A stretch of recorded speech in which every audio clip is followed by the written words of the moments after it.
hak dan batil, ya, itu dulunya bisa membedakan dengan pengertian, dengan pembelajaran dan lain sebagainya. Nah, tapi pada akhirnya tidak bisa merendahkan diri.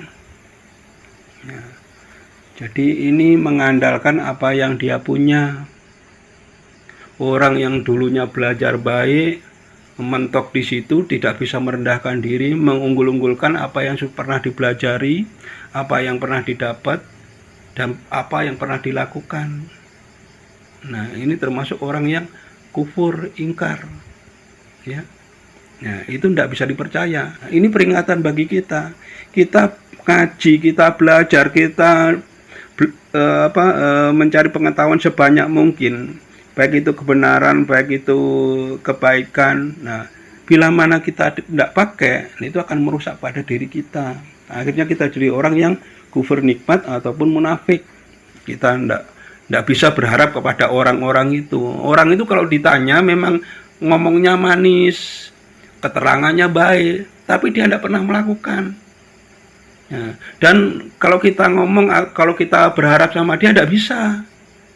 Kita berharap sama orang-orang yang hanya dapat pengetahuan tentang kebenaran dan kebaikan, tapi hanya hanya dalam pemikiran, dalam angan-angannya, dalam pengertiannya, dan dalam pemahamannya saja, tanpa melakukan, tanpa bertindak, itu nggak bisa. Bagaimana kita untuk mengatasinya? Jadi bila mana kita orang yang sok tahu lah ibaratnya, kalau kita kasarnya tuh sok tahu, ya walaupun dia sudah tahu tapi tidak diamalkan, namanya tetap sok tahu. Kita tinggalkan saja, jangan kita, artinya kita ikuti dia, itu pasti orang-orang munafik, ya. Jadi inginnya kita ikut dia tidak akan mau ikut ke kita, ya. Jadi kalau dia diajak kebenaran tuh seringkali untuk menolaknya dengan cara-cara halus. Ya, karena dia tahu, tapi tidak mau menjalani, sehingga untuk kita ajak untuk menjalani dia tidak mau dengan alasan saya sudah ngerti, kamu jangan ngomong begitu, ini saya lebih tahu dan segala macam. Jadi orang-orang seperti itu pada nanti sama Allah dihinakan, ya. Artinya hubungan sama antar manusianya jadi jelek, ya, dijauhi orang, tidak disukai orang dan segala macamnya karena sifat-sifat atau perilaku yang seperti itu. Tadi kan disebutkan orang ini dahulunya tahu tentang kebaikan dan tentang keburukan, antara yang batil dan yang hak. Artinya orang sudah mendapat petunjuk. Dan petunjuknya Allah itu macam-macam, bisa berbentuk agama, kitab, ataupun petunjuk-petunjuk alam ini. Sebenarnya dia sudah dapat, tapi ya itu tidak dilakukan, tidak dirasakan. Ini sebenarnya tahu. Jadi munafik orang ini sudah mendapat petunjuk. Kalau dia sudah tahu tentang kebenaran dan kebatilan, berarti orang ini sudah tahu. Kan ya? Kan tadi diterangkan. Berarti dia sudah ada agama, petunjuk, termasuk agama juga petunjuk. Berarti sudah ada agama. Nah, selain agama ya ada petunjuk. Di sini diterangkan petunjuknya Allah itu luas. Bisa kita antar manusia, tahu-tahu datang petunjuk, kejadian-kejadian juga petunjuk. Alam semuanya yang ada ini sebenarnya petunjuk kalau kita tidak tertutup istilahnya tabir di hati kita, semua akan menjadi petunjuk. Jelas semuanya. Ya. Nah, tapi karena kita banyak tabir pembungkus yang membungkus rohani kita, nah kita kayak buta, kita kan seperti tidak tahu apa, bahkan ini pura-pura tidak tahu, pura-pura tahu, ya akhirnya lebih tidak tahu sebenarnya. Nah ini justru akan dihinakan. Apa sistemnya itu? Seumpamanya sekolah niku, mantun melajari teori ini, mantun niku praktek, tapi bukan amanah, ngoten ta maksudnya. Nah, termasuknya tidak amanah. Ya. Tapi ngertos nggih. Ya, teori ini ngertos, mantun niku prakteknya ngertos, tapi gak amanah, mboten dilampahi. Nah, enggak kan termasuk kufur nih. Nah, kan termasuk kufur nih. Yang dikatakan kufur ya itu. Jadi lek samane Indonesia lek dijajak wong kebaikan tetep dia merasa sok tahu kan. Nah, Tapi mboten ndak mau untuk melakukan. Nah, tapi lek ngajari pinter. nah nggih lek omong pinter. Nah, jadi di ayat-ayat lain pun itu juga disebutkan pada nantinya orang hanya bisa berbicara dan tidak bisa melakukan akan dilaknat. Itu ada di ayat-ayat lain nantinya. Gimana dia bersikap istilahnya. Nah, itu yang harus dijauhi. Iya. Jangan, artinya dijauh, jangan ditiru. Iya. Apalagi dilakukan, ya jangan. Nah, perkara orang ngomong ya dengarkan saja sudah. Ya, yang baik disimpan, yang tidak baik ya abaikan begitu saja. Dan jangan membenci orang-orang kayak gitu. Kenapa? Kadang itu ujian bagi kita. Ya. Nah, begitu kita mengabaikan ujian ya kita nanti terhijab sendiri juga. Jadi istilahnya kalau orang Madura ngomong aku benci apa namanya apa benci Belis. nah, seperti artinya aku tidak suka sama orang, tidak boleh, jangan tidak boleh diucap itu. Biar orang seperti apapun kita lihat, kita perhatikan, nah, jauhi pada sifat-sifat jeleknya, tapi jangan jauhi daripada kebaikan manusianya. Artinya Makhluk. ini jangan. Dalam hal ini kan niku wau tiang niku istilahnya angsal petunjuk. Sedangkan Allah itu memberi petunjuk pada kaumnya atau hambanya. Itu kan istilahnya nggih kudu sinau, nggih kudu golek, kudu ngaji, kudu nggih katalah rek. Sedangkan pada waktu itu nopo kok saged dihinakan itu? Nah, ya karena pada waktu dia mencari memang butuh banyak faktor yang harus dibutuhkan, termasuk pemikiran, pemahaman, kebersihan hati, usaha fisik dan lain sebagainya. Tapi, nah di sini, nah begitu mendapatkan pengetahuan ini dia lupa, lalai. Nah, lalai akhirnya dia menjadi congkak. Kan hanya untuk dipikir saja, tidak dijalani. Bahkan diajak untuk menjalani pun tidak mau, karena sudah ada takbir, di sini ada penolakan. Contohnya umpama gini, Mas Slamet, ayo kita puasa Ramadan, umpamanya seperti puasa Ramadan tuh utamanya begini. Saya sudah tahu kalau seperti itu, saya sudah tahu. Dan sampean paling masih syariatnya saja, saya sudah nyampe hakikat, saya tidak perlu itu. Nah, umpamanya seperti itu, ya kan sudah tahu, tapi menolaknya. Diajak sudah tahu kebaikan, tapi diajak kepada kebaikan itu sendiri sudah mau. Ya, karena munculnya ketiga nafsu yang tadi itu. Ya memang pada waktu mencarinya banyak hal yang dibutuhkan, begitu nyampe justru dirusak sendiri. Ya, dirusaknya karena munculnya tiga nafsu, sehingga dia hanya omong tok, berdebat saja, tapi tidak mau jalani kebenaran itu. Jadi jangan sampai kita menjadi orang-orang seperti itu, hanya bisa ngomong, berdebat, tapi tidak mau menjalani. Bahkan menolaknya itu lebih parah lagi. Menolaknya itu bisa dikarenakan perubahan di dalam dirinya, yaitu tadi itu pengetahuannya itu dirubah sendiri sesuai dengan angan-angannya, sesuai dengan pemahamannya sendiri, bukan berdasarkan kebenaran atau dari firman Allah yang sudah dikasih tunjuk tadi, bukan. Nah itu ngajak orang baik, nah tapi orang itu tidak mau baik, buat apa? Ya sudah, tinggalkan. Kalau kita maksa, justru nanti menjadi suatu keributan, suatu masalah. Ya kita tinggalkan saja, lebih baik kita mungkin cari teman yang lain yang bisa untuk menerima kebaikan, daripada kita mengharapkan orang-orang yang susah untuk berbuat baik.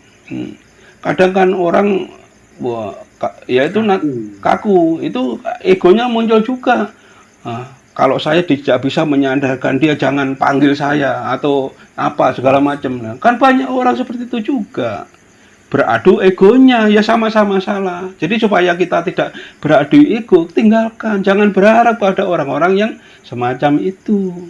Nah, ini termasuk dalam ajakan ya sesuai dengan yang Mas Lutfi tanyakan. Jadi kita berharap kepada orang-orang seperti itu, kebaikan datang dari dia itu jangan. Sulit sekali kalau orang sifatnya sudah apa tadi, munafik, kufur ya. Bisa terjerumus sendiri. Nah, iya, kita akan paling tidak kita akan debat nanti sama dia, ego kita muncul, kepancing. Nah, itu begitu kepancing kita ya akan ngikuti dia pada akhirnya nanti. Artinya kita nanti bisa rasa-rasakan ke orang, soalnya itu orang itu aja baik tapi tidak mau, ya apa maunya. Lah ngomong gitu kita sudah salah. Walaupun kelihatannya benar, kepancing namanya. Nah, nafsu kita, ego kita kepancing. Nah, itu. Jadi sebaiknya kita jangan banyak berharap, artinya kita suruh menjauh. Ya itu. Dari orang-orang seperti itu. Ya tadi disebutkan menjauhnya itu bukan karena orangnya, jangan. Tapi karena sifat-sifatnya, perilakunya ini yang kita jauhi. Ada orang perilaku seperti itu, ya sudah abaikan saja. Dia ngomong apa, nanti apa, abaikan. Artinya dia abaikan di sini bukan ditolak ya. Jangan. Ya.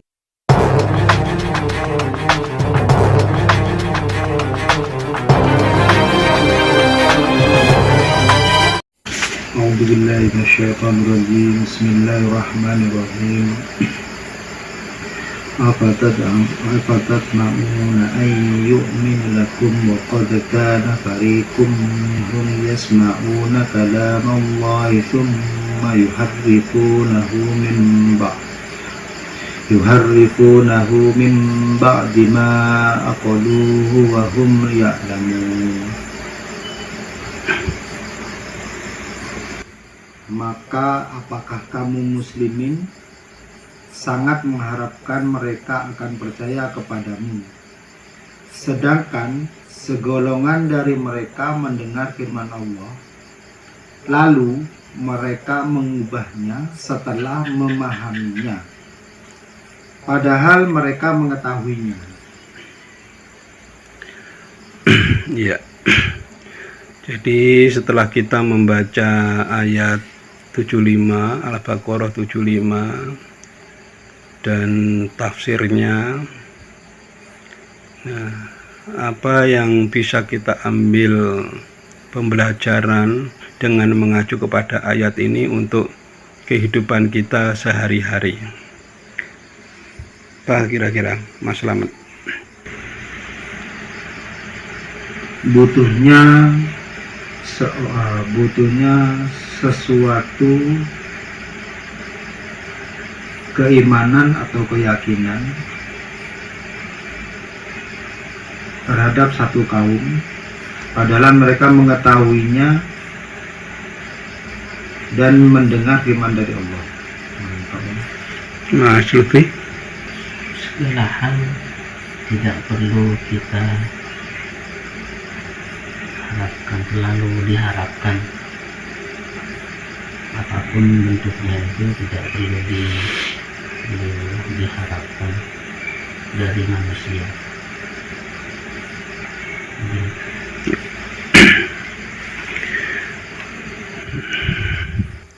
Berdasarkan tafsir di ayat ini, ada dua pokok yang kita ambil pembelajaran, yaitu tentang kepercayaan. Yang kedua tentang lalu mereka mengubah, itu tentang perubahan.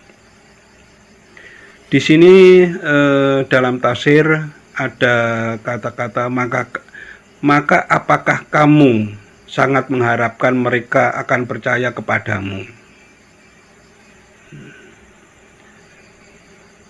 Di sini ada kalimat pembuka yaitu maka. Kalau maka berarti ada kalimat sebelumnya, ada hubungannya dengan kalimat sebelumnya, tapi kalimat itu tidak tertera di sini. Kira-kira apa? Jadi maka apakah kamu sangat mengharapkan mereka akan percaya kepadamu? Kamu di sini di sini diterangkan muslimin. Jadi ini kita untuk dalam kehidupan sehari-hari, kamu di sini kita anggap itu menyeluruh ya, semua orang ya. Jadi apakah kamu sangat mengharapkan mereka untuk percaya kepadamu? Nah, ada sebab akibat. Nah, dengan kalimat akibat ada pertanyaan ini mesti ada keraguan ya. Ya. Jadi bila mana ada keraguan, ada yang sifatnya itu masih belum benar. Ya. Nah, sehingga ditanya di sini kebenaran, apakah kamu sangat mengharapkan akan percaya kepadamu? Dengan maka ini berarti ada apabila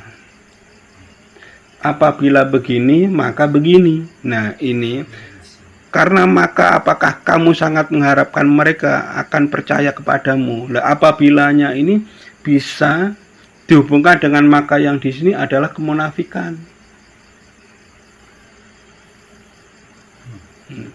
Bila mana orang lain itu munafik, ingkar ataupun kufur, apakah kamu sangat mengharapkan mereka untuk percaya kepadamu?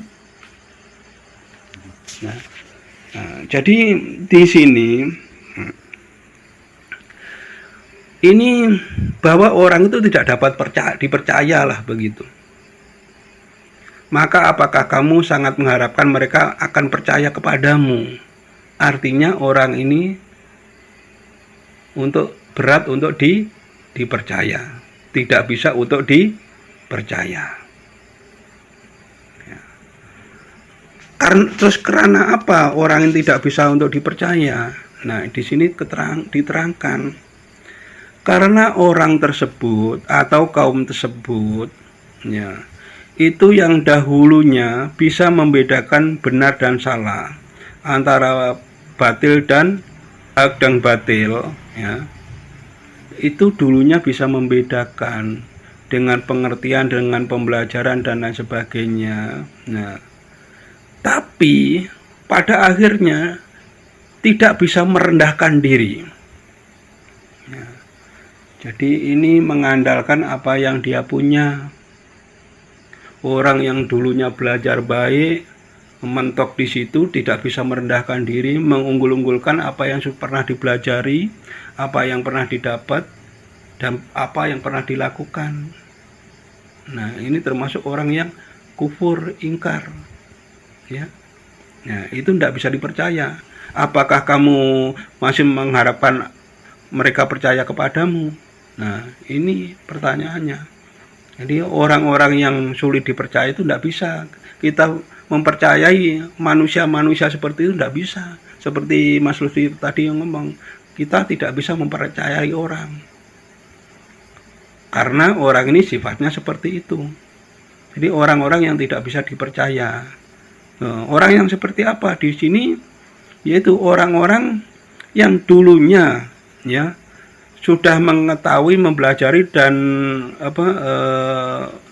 paham dengan kebatilan dan hak antara baik dan benar. Tapi dia tidak bisa merendahkan diri, artinya tidak dipakai itu. Nah, ini peringatan bagi kita. Kita ngaji, kita belajar, kita mencari pengetahuan sebanyak mungkin. Baik itu kebenaran, baik itu kebaikan. Nah, bila mana kita tidak pakai, itu akan merusak pada diri kita. Akhirnya kita jadi orang yang kufur nikmat ataupun munafik. Nah, itu gambarannya seperti itu. Jadi dalam menjaga keilmuan, kepemahaman dan pengertian itu perlu ya. Artinya kita juga harus dengan kemampuan itu kita harus, nah ini tidak bisa merendahkan, artinya tidak itu terbawa oleh nafsu, keakuannya tinggi ya. Sok akunya tinggi, ingin dipujinya juga bisa tinggi, bahkan mungkin karena sok sucinya muncul dari pembelajaran ini. Nah, ketiga nafsu dipakai semua, ya, sehingga orang ini menjadi munafik, ya, menjadi kufur nikmat. Nah, jadi dari sama Allah dikasih pengetahuan, petunjuk dan segala macam, tapi tidak dipakai. Ya, tidak dipakai artinya tidak diamalkan, tidak dilakukan, hanya untuk pemahaman saja. Itu banyak orang-orang kayak gitu, hanya bisa ngaji, bisa hafal, tapi tidak bisa dalam pelaksanaannya, perlakuannya sehari-hari tidak bisa. Nah, ini sama Allah ditanyakan, apakah kamu sangat berharap kepada mereka akan percaya kepadamu. Nah, jadi ini gambaran. Dan orang-orang ini sudah tidak sempurna lagi. Jadi orang itu yang tadinya tahu tentang hak yang hak dan yang batil, tidak bisa merendahkan diri, pada akhirnya orang ini akhirnya orang ini sudah terhinakan, ya. Dikatakan terhinakan ini sifat-sifatnya sudah jauh dari kebenaran. Jadi orang-orang yang mempunyai pengetahuan tentang kebaikan, tentang kebenaran itu, tapi tidak dipakai, akan dihinakan di sini sama Allah, karena tidak dipakai, perlakuannya, amal ibadahnya tidak ada, ya. Nah, itu kita tidak bisa berharap kepada orang-orang itu. Orang itu kalau ditanya memang ngomongnya manis, keterangannya baik, tapi dia tidak pernah melakukan. Ya. Dan kalau kita kalau kita berharap sama dia, tidak bisa. Kita berharap sama orang-orang yang hanya dapat pengetahuan tentang kebenaran dan kebaikan, tapi hanya hanya dalam pemikiran, dalam angan-angannya, dalam pengertiannya, dan dalam pemahamannya saja, tanpa melakukan, tanpa bertindak, itu tidak bisa. Ya. Kita tidak bisa berharap kepada orang-orang yang seperti itu. Nah, jadi kalau kita umpamanya mengajak kebaikan kepada orang-orang seperti itu, dia akan membantah juga. Aku sudah tahu, saya sudah ngerti. Nah, tapi tidak mau jalani, sehingga dia tidak bisa untuk diajak kebaikan, tidak bisa. Nah, itu maksudnya seperti itu. Jadi ini adalah gambaran kepada kita untuk kehidupan sehari-hari, tentang sifat-sifat orang seperti itu, terus bagaimana kita untuk mengatasinya. Jadi bila mana kita orang yang sok tahu lah ibaratnya, kalau kita kasarnya tuh sok tahu, ya walaupun dia sudah tahu tapi tidak diamalkan, namanya tetap sok tahu. Kita tinggalkan saja, jangan kita, artinya kita ikuti dia, itu pasti orang-orang munafik, ya. Jadi inginnya kita ikut dia tidak akan mau ikut ke kita. Ya, jadi kalau dia diajak kebenaran itu seringkali untuk menolaknya dengan cara-cara halus, ya, karena dia tahu, tapi tidak mau menjalani, sehingga untuk kita ajak untuk menjalani dia tidak mau dengan alasan saya sudah ngerti, kamu jangan ngomong begitu, ini saya lebih tahu dan segala macam. Jadi orang-orang seperti itu pada nanti sama Allah dihinakan, ya, artinya hubungan sama antar manusianya jadi jelek, ya, dijauhi orang, tidak disukai orang dan segala macamnya, karena sifat-sifat atau perilaku yang seperti itu.